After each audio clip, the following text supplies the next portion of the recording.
BCom part 3 के income tax law and practice में बच्चों इनकम फ्रॉम कैपिटल गेन के पार्ट 5 की ओर आज हम लोग बढ़ रहे हैं। लॉन्ग टर्म कैपिटल गेन हम लोग देख रहे थे, उसके एग्जाम्पशंस की तरफ हम देख रहे थे। उसी में आगे हम इसी कड़ी में देख रहे हैं long term capital gains arising on account of sale of equity shares. अगर इक्विटी शेयर्स को बेचने के कारण आपका या इक्विटी बॉन्ड्स हैं कोई या इक्विटी म्यूचुअल फंड्स हैं, उनके ये टाइप के म्यूचुअल फंड्स हैं, तो उनके सेल करने पर कैसे जो है उनका long term capital gain create होता है। अप टू असेसमेंट ईयर 2018-19 तक अलग रूल्स थे और उसके बाद जो अलग रूल्स हैं, तो हम दोनों को देखेंगे।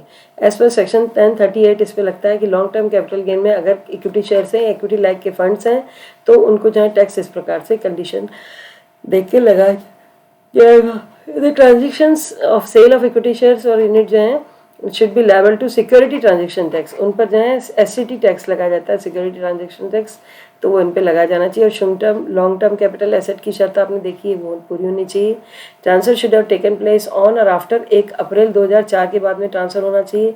इक्विटी ओरिएंटेड म्यूचुअल फंड्स का मतलब है म्यूचुअल फंड्स जो कि सेक्शन 1023D में दी गए हैं and 65% of its investable funds जो हैं वो इक्विटी शेयर्स में लगे हुए हैं। ठीक है, डोमेस्टिक कंपनी के किसी इक्विटी शेयर में लगे हुए हैं, तो उनको हम इसमें शामिल करेंगे। In other words LTC is covered under section 1038 then it is exempt from tax. Exemption from long-term capital gains under section 38 shall be available, है ना, 1 अप्रैल 2017 से ही अवेलेबल है।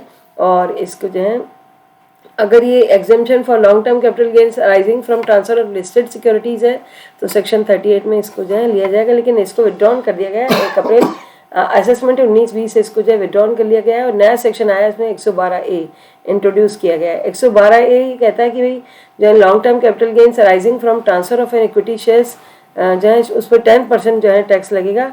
और वो जो टैक्स लगेगा अगर 1 लाख से ज़्यादा की प्रतिभूतियाँ तो उन पर लगेगा। और tax on long term capital gain जो है अदर जो है उन पर जो है 20% से टैक्स लगेगा। But in the certain cases आपको बताया गया, जैसा अभी की सिक्योरिटीज़ का, तो उस पर 10% लगेगा। इसके बाद हम देख रहे हैं कि long term capital gain arising from sale of listed security 1 lakh से ज़्यादा होने की चेन होनी चाहिए।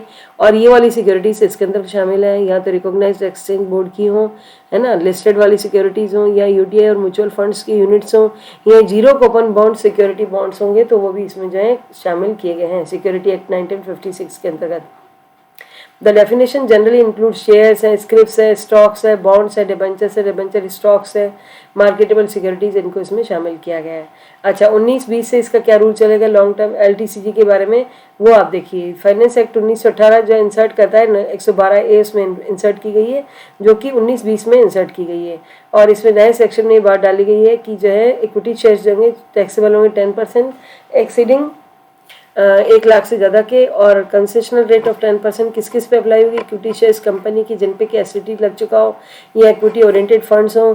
तो cost of acquisition of a listed equity shares acquired by tax payer before February 2018 shall be deemed to the higher of the following. Cost of acquisition कैसे लेंगे आप, इसकी cost actual cost of acquisition of such asset लेंगे या lower of the following, है ना। एक तो एक तरफ रखिए एक्चुअल कॉस्ट ऑफ एक्विजिशन और दूसरा ले लीजिए आप फेयर मार्केट वैल्यू, मार्केट की जो रेट है ये ना उसमें एक्चुअल और फेयर मार्केट वैल्यू और एक्चुअल सेल्स कंसिडरेशन उसका, इन दोनों में से जो भी कम होगा वो उसकी तुलना करिए एक्चुअल कॉस्ट से, और उसमें से जो भी जो है हायर होगा वो इसका जो है इसकी जो है इसमें जो है कॉस्ट ऑफ एक्विजिशन मानी जाएगी। फेयर मार्केट वैल्यू जो कौन सी होगी, जो कि हाईएस्ट प्राइस स्टॉक एक्सचेंज में जनवरी 31, 2018 को दिखाई गई है। इस तरह से जो है कंपनी जो है no trading in, if there is no trading in such shares on January 31, 2018 के बाद कोई अगर ट्रांजेक्शन नहीं है, तो फिर highest price of such share on a date immediately preceding January 31, 2018 से पहले की जो FMV होगी उसी को मान लिया जाएगा।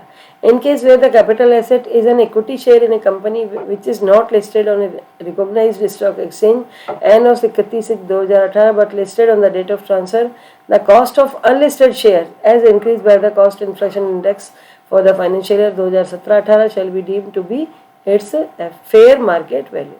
धन्यवाद।